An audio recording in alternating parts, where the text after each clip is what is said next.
Olá, bem-vindos ao quadro. Hoje vamos falar sobre uma doença muito importante, que é a AIDS.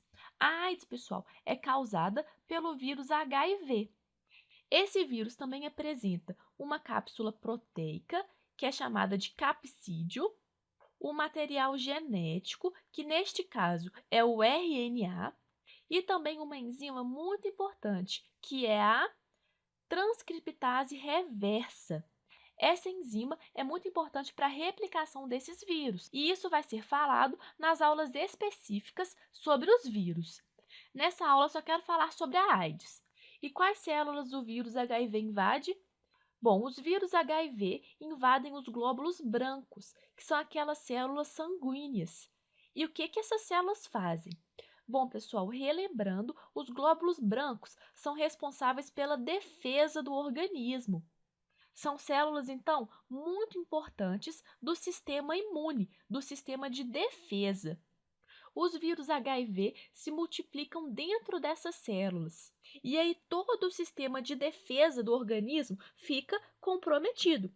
E é por isso que as pessoas com AIDS sofrem muito com doenças oportunistas, que são causadas por outros parasitas. E essas doenças podem levar à morte.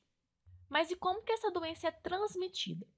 Bom, o vírus HIV pode ser encontrado em secreções. E que secreções são essas? O vírus pode ser encontrado no sangue, no sêmen, em secreções vaginais, no leite materno. Então, se uma pessoa tem contato com essas secreções contaminadas pelo vírus, ela vai ficar infectada. Então, a transmissão da AIDS pode acontecer a partir de relações sexuais com pessoas contaminadas pelo vírus, principalmente relações sexuais sem preservativos.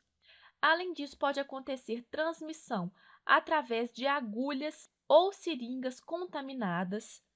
Aqui nós podemos falar também sobre o contato direto com o sangue contaminado a partir do uso de objetos cortantes, como lâminas de barbear, alicates, cortadores de unha, agulhas de tatuagem, de piercing. Pode haver contaminação também a partir de transfusão sanguínea e também contaminação de mãe para filho durante a gravidez ou então durante o parto.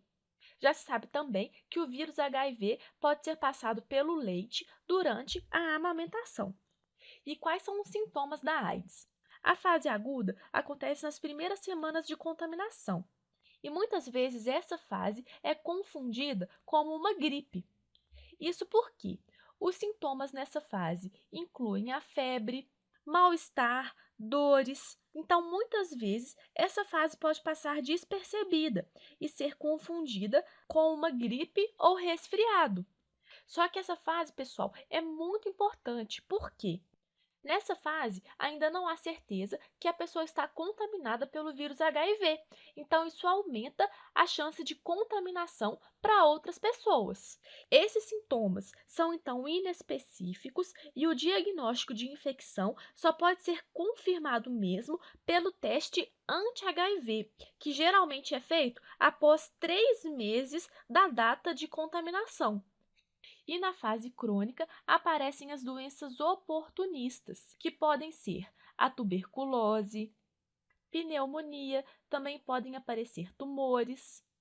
E essas doenças são doenças oportunistas muito perigosas. Vocês se lembram quais são as células que o vírus do HIV ataca? Bom, como eu acabei de falar, o vírus do HIV ataca os glóbulos brancos, que são as células de defesa do organismo. Essas doenças são chamadas de doenças oportunistas porque, na verdade, elas se aproveitam da fraqueza do sistema imunológico, que é o sistema responsável por cuidar da defesa do organismo. E agora vamos pensar aqui, quais são as medidas profiláticas contra a AIDS? Bom, não existe vacina e nem existe cura para a AIDS. Existem drogas que podem inibir a reprodução do vírus. Então, como profilaxias, nós podemos colocar aqui relações sexuais com o uso de preservativos. Lembrando que a AIDS é classificada como uma DST, que significa doença sexualmente transmissível. Uma boa medida também é o uso de seringas descartáveis e não compartilhar objetos cortantes, como lâmina de barbear, alicates de unha, cortadores. Podemos colocar aqui também a triagem e inspeção de bancos de sangue para evitar a transfusão de sangue contaminado. E para fechar essa aula, pessoal, só quero destacar duas coisas muito importantes.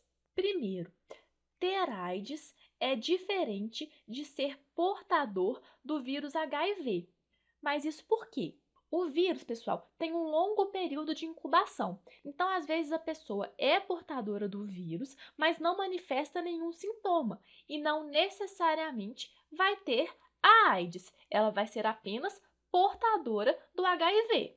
E a segunda coisa que eu quero destacar sobre a AIDS é que ela é uma pandemia. Relembrando, doenças infecciosas que se espalham por todo o mundo, causando a morte de muitas pessoas, são consideradas pandemias. Então, pessoal, é isso. Terminamos por aqui. Na próxima aula, vamos falar sobre o ebola. Te espero lá. Até mais!